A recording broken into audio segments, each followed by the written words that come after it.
सिद्धार्थनगर में भारतीय जनता पार्टी के द्वारा आज शाहपुर से सिंगारजोत मार्ग का शिलान्यास किया गया, जो 2 विधानसभा के अंतर्गत आता है। आज वही डुमरियागंज विधायक राघवेंद्र प्रताप सिंह तो वहीं इटवा विधायक डॉक्टर सतीश चंद्र द्विवेदी के द्वारा 4,520.83 लाख रुपए की लागत से 22 किलोमीटर सड़क का शिलान्यास किया गया।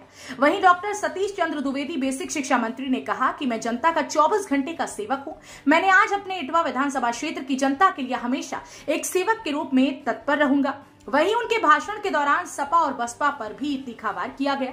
कहा कि ये पार्टियां सिर्फ सांप्रदायिकता फैलाती हैं। सिद्धार्थनगर से संवाददाता न्यामतुल्लाह की रिपोर्ट। बढ़ रहा है उस कड़ी में एक और बड़ा चीज जुड़ा, शाहपुर सिंगारजोत मार्ग का शिलान्यास हुआ, तो इसको लेकर के देखिए, इटवा शून्य से शिखर की ओर जा रहा है। इसका सबसे बड़ा प्रमाण आज शाहपुर सिंगारजोत मार्ग है, जो 5 साल पूरा नहीं हुआ। अभी 5 साल पहले ही सपा की सरकार में भारत सरकार के पैसे से बना था, लेकिन उस समय काम इतना खराब हुआ था कि 3 साल में सड़क ध्वस्त हो गई थी। अब फिर से आदरणीय योगी जी ने, आदरणीय केशव मौर्य जी ने इस 22 किलोमीटर लंबी सड़क पर 45 करोड़ से अधिक की स्वीकृति दी है। ये 7 मीटर चौड़ी सड़क बनेगी, जिससे हमारे इटवा और डुमरियागंज विधानसभा क्षेत्र के इस अंचल के लगभग सैकड़ों गाँव के लोगों को लखनऊ जाने के लिए अब डुमरियागंज नहीं जाना पड़ेगा, बस्ती नहीं जाना पड़ेगा। वो यहीं सिंगारजोत से उतरौला गोंडा होते हुए कम समय में और कम खर्चे में लखनऊ पहुंच जाएंगे, और फिर यहीं से आगे जैतापुर होते हुए और फिर जो स्टेट हाईवे सरकार ने बासी, इटवा, बिस्कोहर और बेलाहा का दिया है, उस स्टेट हाईवे में मिलते हुए देवी पाटन होते हुए भी लखनऊ जा सकते हैं। ये मार्ग सुगम हुआ है। वैसे तो इटवा शून्य से शिखर की ओर पहले से जा रहा था।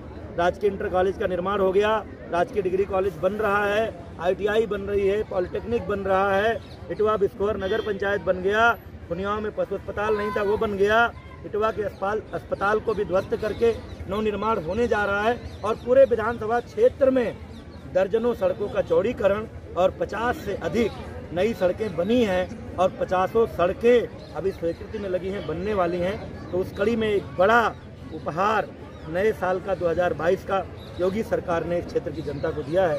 मैं अपनी सरकार की ओर से, अपनी ओर से इस क्षेत्र की जनता को बहुत बहुत बधाई देता हूँ। विपक्षी सरकार का कहना है कि चुनाव आते ही जो है लाल टोपी का डर सताने लगा है। सरकार के द्वारा जो है नई नई सड़कों का जो है शिलान्यास किया जा रहा है, उस पर आप क्या कहें? अब चूंकि विपक्षियों ने कभी सड़क बनाने की कोशिश नहीं की, इसलिए उनको पता नहीं है कि 45 करोड़ की इतनी 22 किलोमीटर की सड़क के स्वीकृत होने की प्रक्रिया में सालों लगते हैं, और वो तब जब 5 साल पूरा नहीं हुआ था।